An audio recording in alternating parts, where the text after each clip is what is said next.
Hi readers! So before we start the show, I have a quick ask.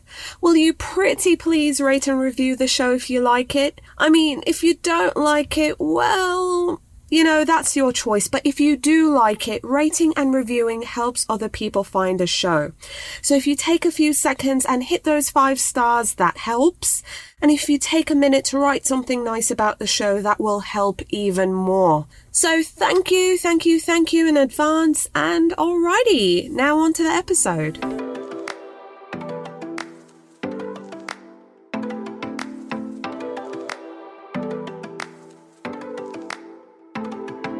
Welcome to The Reader's Couch, a podcast that brings you lively conversations with some of your favourite authors and bookish personalities.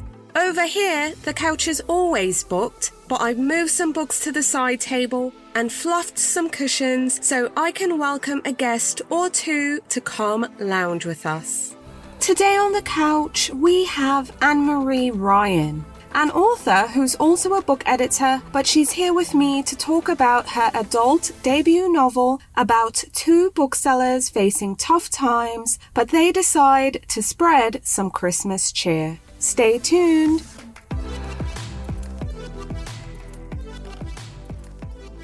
An epic historical fiction novel to add to your reading list that's set against the backdrop of the Korean struggle for independence is Beast of a Little Land by Jae-hye Kim. The novel opens in 1917, deep in the snowy mountains of occupied Korea, where an impoverished local hunter is captured by a lost squad of Japanese soldiers. The hunter ends up saving a young Japanese officer from an attacking tiger. And from this encounter, their fates are connected, and a saga that spans half a century unfolds.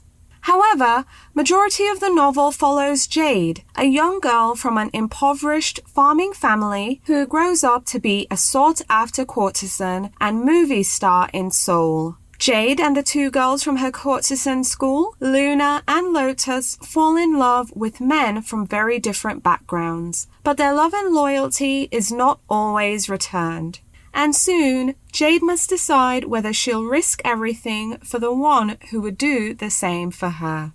Beast of a Little Land by Jae-hye Kim is being published by Eco, and books go on sale on Tuesday, December 7th. So get those pre-orders in or request it from your local library. This is an epic historical fiction novel with unforgettable characters that you really don't want to miss.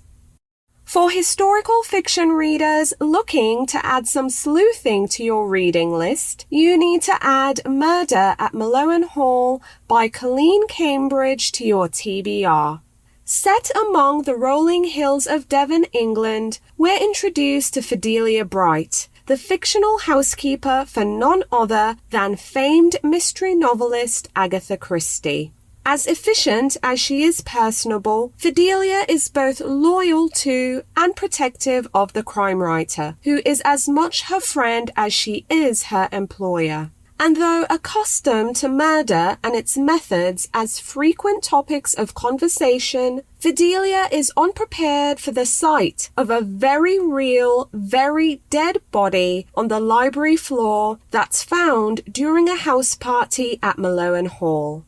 This mystery baffles even her famous employer, and now it's up to head of household Fidelia Bright to investigate. Murder at Malowan Hall by Colleen Cambridge is the first in a new series forthcoming from Kensington Books, and copies go on sale on Tuesday, October 26th. So get those last-minute orders in, make requests at your local library, because this is an exciting new historical mystery and the start of a new series that you really don't want to miss. A persuasive examination of both the legal and cultural forces on why we are primed to disbelieve allegations of sexual abuse is discussed in Deborah Turkenheimer's debut, Credible: Why We Doubt Accusers and Protect Abusers. Turkenheimer describes what leads us to believe some individuals over others, and how it shields the accused by pitting the stereotype of the perfect victim against that of the monster abuser. Turkenheimer also explains how doubt is baked into law and places more weight on the abuser's suffering than the accuser's. Credible also grapples with the ways in which race, class, and gender affects a sexual assault victim's credibility and their ability to access justice. But it also talks about how we can transform a culture and a legal system structured to dismiss accusers. Credible, Why We Doubt Accusers and Protect Abusers by Deborah Turkenheimer is published by Harper Wave, and books are on sale now, so visit your local bookseller or request a copy at your local library.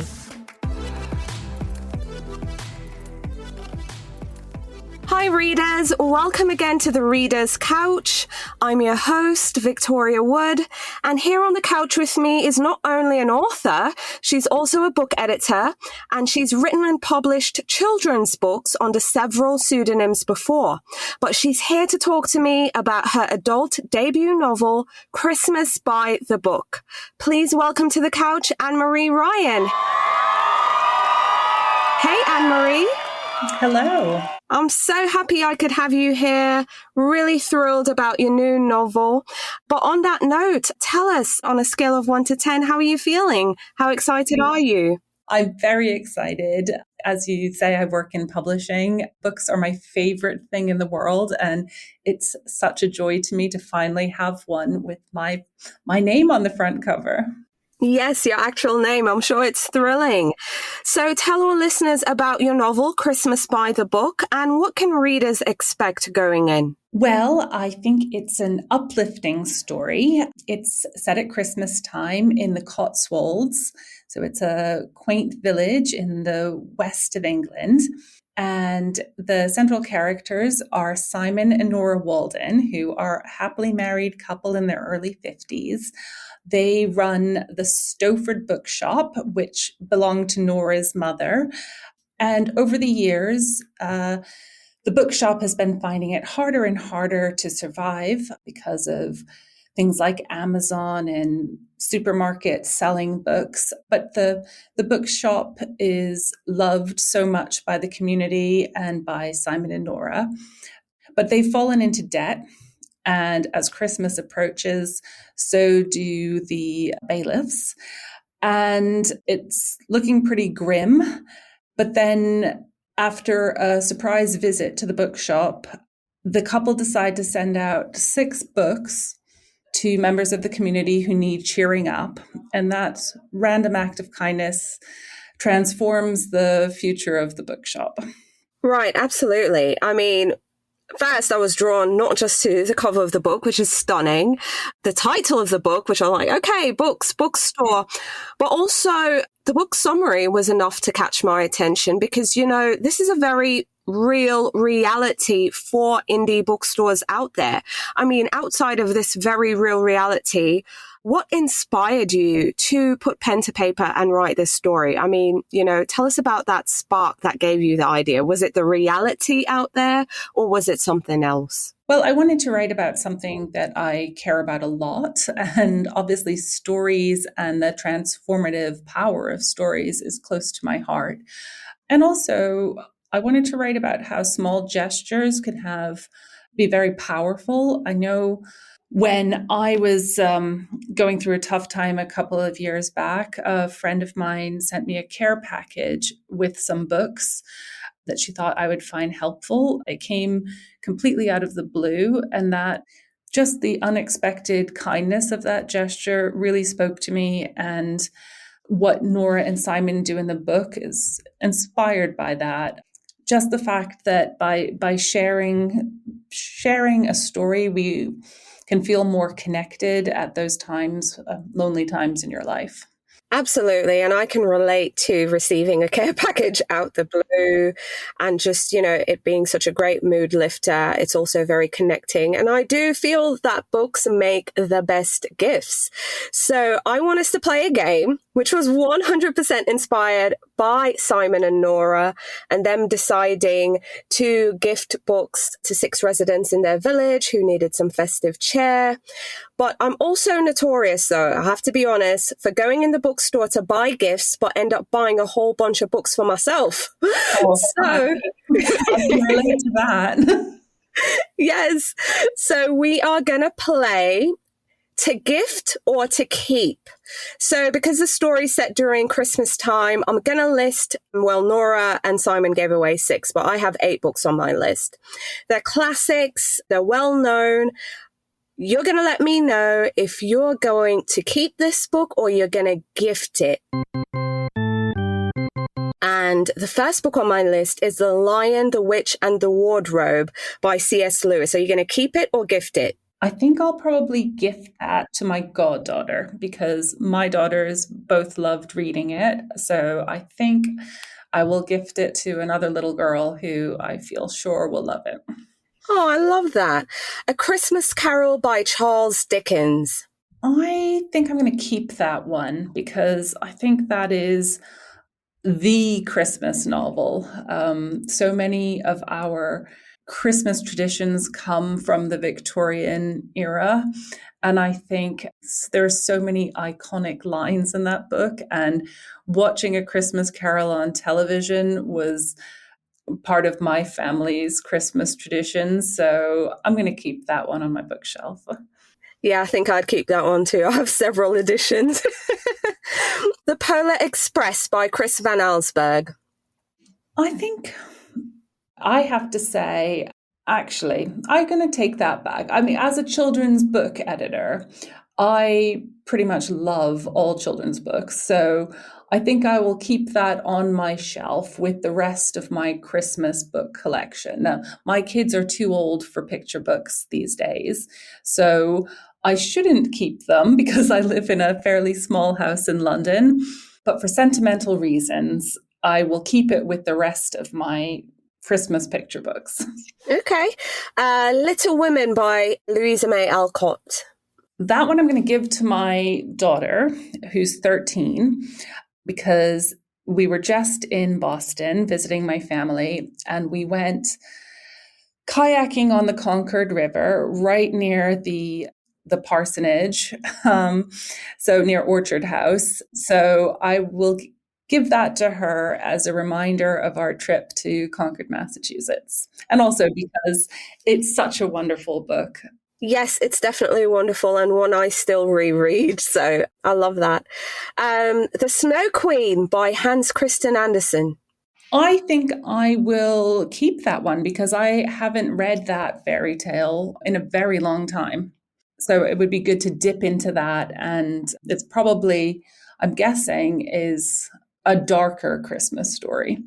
So that will provide some contrast, I think. Yeah, awesome.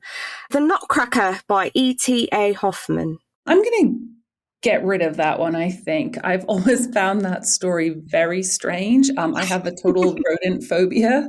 So I think that the rats that come in on Christmas Eve are the stuff of nightmares. So I don't want that one on my bookshelf. Oh no. Okay, we're going mystery now. So Hercule Poirot, Christmas by Agatha Christie. I will keep that one because I went through a stage of reading Agatha Christie's when I was a teenager. I just read them all. And that sort of gave me a love of mysteries. And I haven't read Christie for ages. So I think it would be nice to take a trip down memory lane. And I've probably forgotten who the murderer is by now. So it will read. I won't have remembered who done it. So it won't matter if I reread it. When I was scanning my shelves for this game, I was like, okay, where are my Christmas books? And I saw Hercule Poirot. I was like, oh crap, haven't read this in a while. So I think I will be reading this Christmas too. And the last one on my list for this game is The Night Before Christmas by Nikolai Gogol. Ooh, I have the night before Christmas. I have a golden book from my childhood, which I still have, but I wasn't expecting the Gogol version. So I should probably keep it because I haven't read it. Okay, awesome. Thank you so much for playing. Oh, it's fun. Yay. So, sticking to the realm of books, and even though we're here to talk about Christmas by the book, readers love book recommendations. What was the last book that you read that you'd now recommend? On my summer vacation, I read The Paper Palace by Miranda Heller, and it was the perfect book to read at summertime in Massachusetts because a lot of it's set on Cape Cod. So I would recommend that. It was completely gripping. I read it in about 2 days, I think. The ending, I then passed it on to my mom, who also devoured it. And then we spent many hours debating the ending. So it's definitely one that you want to discuss afterwards. Really enjoyed it. Awesome. And what books are you looking forward to reading in the year ahead? I really want to read The Stranding by Kate Sawyer. I haven't got around to reading it yet, but it's about a whale, and I always love reading about dolphins and whales. So I'm looking forward to that. That's at the top of my to-read list. So I heard the word whale and my mind went left. So did you read and how did you feel about Moby Dick? Like, I have to ask. I have not read the great American novel, I have to say. I feel like I know the story, but I haven't actually read it. I'm also working my way through Claire Chambers' backlist. I read Small Pleasures recently and loved it. So now it was one of those, it's so nice when you discover an author sort of later in their career and then you can go back and sort of consume all of their backlists. So I've got those ready to read as well. Oh, I love that. That's awesome. Okay, so let's get into your writing life real quick. As I mentioned in my introduction, you're an editor. I'm thinking you're my first editor I've been interviewing over the past 2 years. You've also previously published several children's books as well. So how was it transitioning from children to adult fiction? The main thing was obviously the length. I felt like when I was writing Christmas by the book, it felt like a marathon, whereas I'm used to running sprints.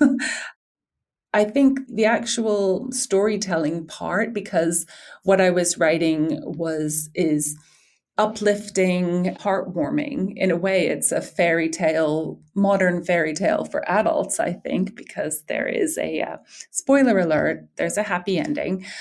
So in some ways, it was similar to what I write for children, but just the pacing not just of the story, but of myself as a writer.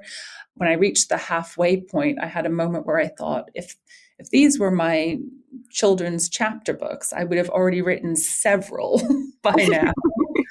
So it was a different, the amount of time it took to write was a lot longer, and I had to accept that there was a dip in the middle of when I got about to the midpoint, had this moment where I thought, I'm never going to finish this book. It's just so long.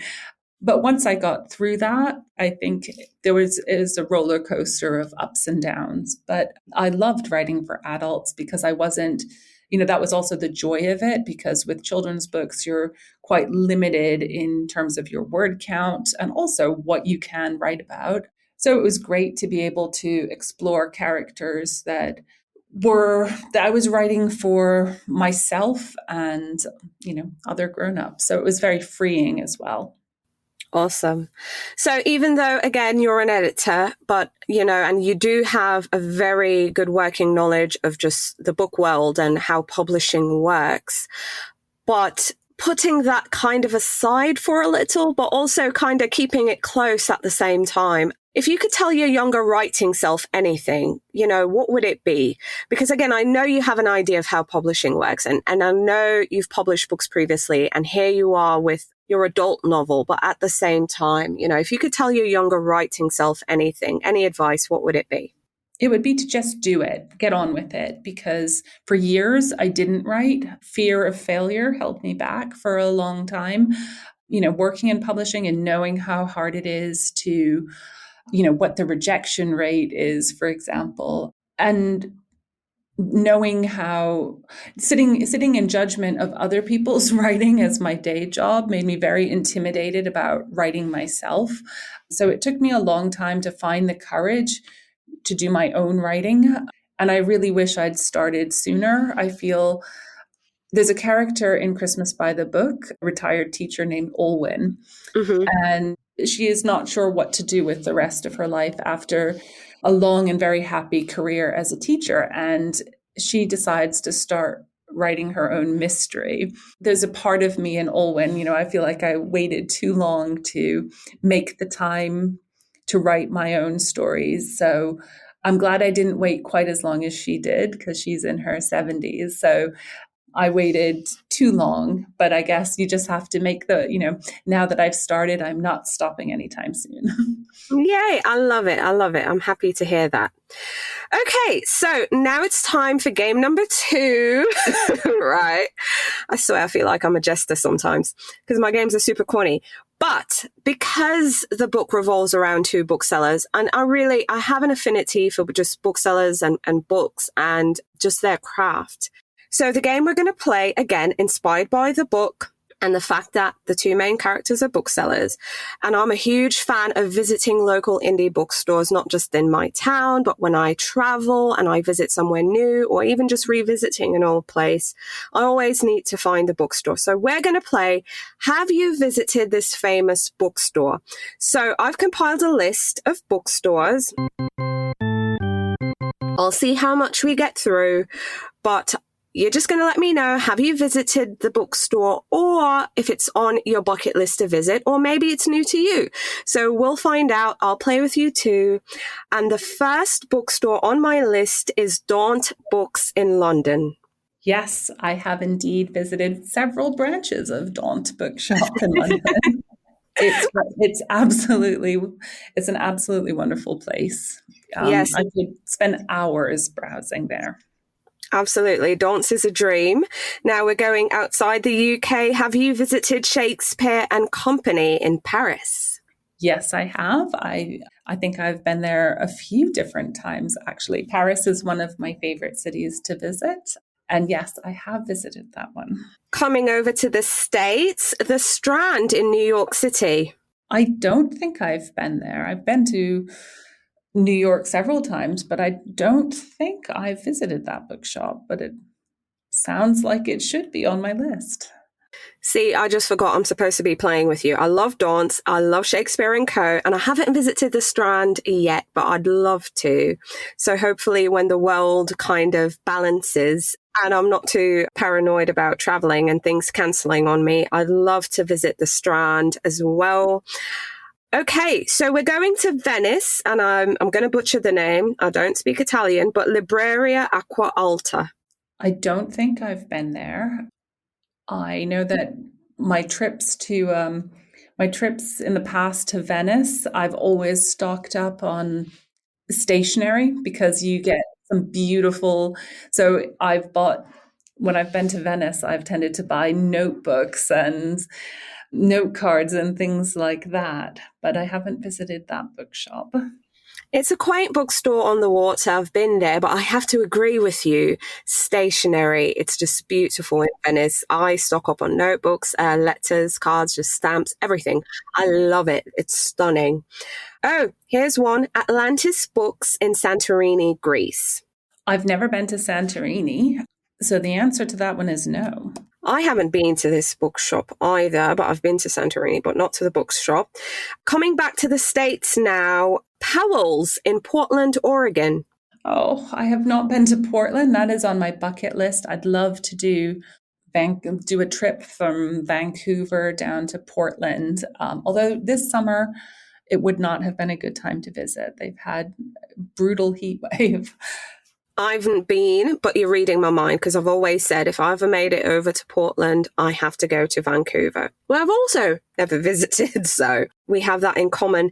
Okay, coming back to the UK, Honesty Bookshop in Hay-on-Wye. So that's like Borderlands, Wales, thereabouts. You know what? I have never been to the Hay Festival, but I have been to Hay-on-Wye and visited many of the bookshops there. So I suspect I have been there, although There were so many in that town. I couldn't Yeah. tell you which one that one was. True, it's definitely a book town for sure. Sticking in the UK, Mr. B's Emporium in Bath. I don't live that far away from Bath, but I don't think I've been to that bookshop. I'm usually too busy going to the pump room and stuffing myself with scones and clotted cream. Because obviously, when I first came to the UK, Bath was one of my first places that I visited because of its Jane Austen connections. So I always feel like I'm a character in a Jane Austen novel when I go for tea at the pump room. Oh, I love it. I love it. And now you're making me hungry mentioning scones. But anyway, okay, last one in the UK. And I'll just preface by saying this is the bookshop I shop at the most, especially being here in the States and not being over there. And that's Blackwell's Bookshop. But I know they have several branches, so I'm going to stick to their flagship in Oxford. Have you been to that one? Absolutely. Yes, I have. It's enormous. It's an academic bookshop, but it's also got a great, there's also fiction section. So yeah, definitely been to that one, and also to their branch in London. Yay! Awesome. I've been as well, both London and Oxford. But yeah, being here in the States, they've been my saving grace because I do collect books and they ship them to me for free. Oh, wow. So yay for Blackwell's. So that's it for the game. But on the note of bookstores, like I said earlier, we're big fans of them. We love them. I ask all the guests that come on the show. It's unique to you because your book's about a bookstore. So I play that game. But share with all listeners some of your favorite bookstores, whether they're childhood favorites or just stuff you've discovered on your travels. What are the first handful of bookstores that come to your mind? Well, I am very lucky in that in my area of West London, I live in walking distance to an independent bookshop. It's called the Pitshanger Bookstore. And I pop in there several times a month to see what's new. And I do feel so, so lucky that I have a knowledgeable local bookseller. She was extremely helpful to me when I was writing Christmas by the Book. And I asked her lots of questions about the day-to-day life of a bookseller. So that is the bookshop I visit most frequently. And what I've always noticed is Fiona, the owner of the shop, is how well she knows her customers and the amount of hand selling she does. Like when people come in, she knows what to recommend. And in the same way that Nora and Simon, they know their customers so well, and those recommendations word of mouth recommendations are just so powerful. And a good bookseller is, a bit like a pharmacist dispensing the perfect perfect reading remedies for their customers. But my favorite bookshop is probably the Andover Bookshop in Andover, Massachusetts. And it's changed location. When I was a kid, it was in a different building in Andover. In its original location, it had something that influenced Christmas by the Book. They had an open fire. They had a fireplace. And by the fireplace, there was always an urn of coffee and a plate of ginger cookies, ginger snaps. And I remember as a kid, I would often be given a gift certificate for birthday or Christmas to the Andover Bookshop. And for me, it was such a joy to go there and just deliberate for a good hour about how I was going to spend my gift certificate. And the cookies, the fact that they had created a place where this is in the days before Barnes and Noble with, cafes and shops. They just encouraged people to linger. It was the sort of place where you could take the book and go sit down on the sofa in front of the fire and read a bit. And it was just so welcoming. And that was the feeling I wanted the Stowford Bookshop in Christmas by the Book. I wanted to create that sense of a welcoming atmosphere, a friendly atmosphere, because I know a lot of people find bookshops intimidating places. I think especially people who perhaps don't read as much. And I wanted to make sure that the bookshop in my book was a welcoming, friendly environment, a home from home. So the Andover Bookshop in Massachusetts, although it's on a different continent to the Cotswolds in England, was very much the inspiration for the bookshop. Oh, I loved hearing that. And fair warning, readers, when you read Christmas by the Book, your to-be-read list will topple over because I was adding books from the list. I was reminded of books. And I agree. I felt that warm, welcoming feeling. And I also think that's something we need as well, which is like the connection of booksellers. And I loved hearing that at the local near you, they hand sell a lot of books, because I think that's the best way to discover anything. And my tagline at the end of the podcast is, whenever you're in doubt, okay, go visit your local bookstore or your library, because I do believe they have a remedy for everything, 100%. I completely agree with that. Right. So kind of tying things together now, Christmas by the Book was previously published in the UK. It's under a different title. Over there, it's The Six Tales of Christmas. So I know readers have read the story. I know you've already seen, those reader reviews and reactions. But us here in the States, we're getting the book entitled Christmas by the Book. What are some of the thoughts you're hoping readers might have when they read this book? What are some of the reactions you're hoping for? I mean, I know you've done your job as the writer. You've put your pen to paper. Now it's up to us. But what are you hoping for? Well, I'm hoping that, as you said, that they will add some books to their to-read list, but also that it will remind them that if they like a book, to talk about it, to share it with someone.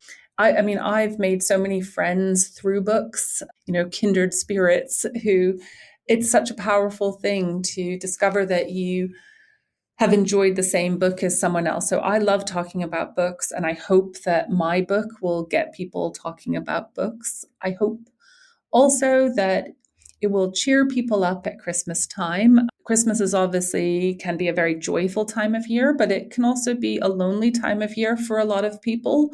And I deal with that in the book. There are some characters having difficult times in their life. And it's a reminder that even when we feel at our most alone, if you have a book, that can keep you company and get you through. So I'd like to give people some hope.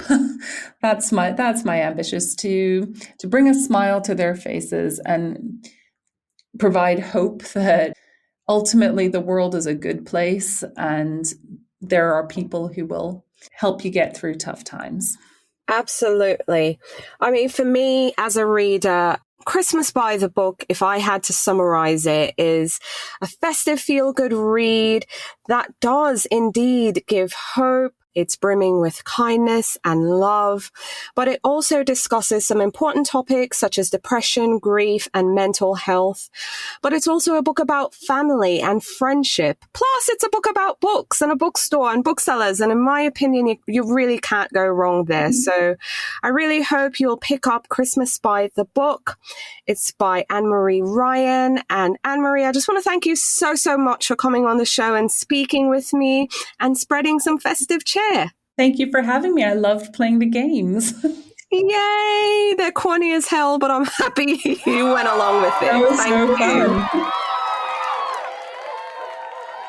you. Readers, I had so much fun speaking with author Anne-Marie Ryan. And I just want to take this opportunity to thank her again for coming and lounging on the couch with us.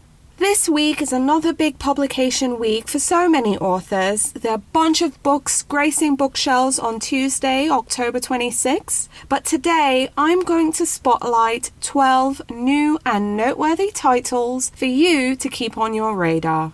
If you're in the market for literary fiction, I highly recommend Dreaming of You, a novel in verse by Melissa Lozada Olivia. Also available this week is How to Live, What to Do, In Search of Ourselves in Life and Literature by Josh Cohen. For our non-fiction readers, Sapiens, A Graphic History, Volume 2, The Pillars of Civilization is out this week, and this is by Yuval Noah Harari. If you're looking for some short fiction or an anthology, out this week is On Girlhood, 15 Stories from the Well-Read Black Girl Library, edited by Glory Edom. In cookbooks, new this week is Claudia Roden's Mediterranean, Treasured Recipes from a Lifetime of Travel by Claudia Roden. For our historical fiction readers, The Wicked Widow by Beatrice Williams. For readers of thrillers, mysteries, and suspense novels, out this week is Fan Club by Erin Meyer, As the Wicked Watch by Tamron Hall, and Grave Reservations by Sherry Priest. And for our cozy mystery readers, out this week is Murder in an English Glade by Jessica Ellicott, Murder at Malone Hall by Colleen Cambridge, and Christmas Dessert Murder by Joanne Fluke. You can find a list with all these books and their summaries, along with the show notes, over at thereaderscouch.com. Thank you so much for tuning in to The Reader's Couch. You can find out more about the show and submit your questions for our guest by visiting our website, thereaderscouch.com. You can also connect with us on Facebook, Instagram, and Twitter at The Couch is Booked. If you like the show, please subscribe, share, and take a few seconds to leave a rating and review. Next week, I'll be back with new guests, more books, and some fun games we can play. But until then, stay lounging, stay reading, and whenever you're in doubt, go straight to your local bookstore or library. Thanks for listening, and happy reading.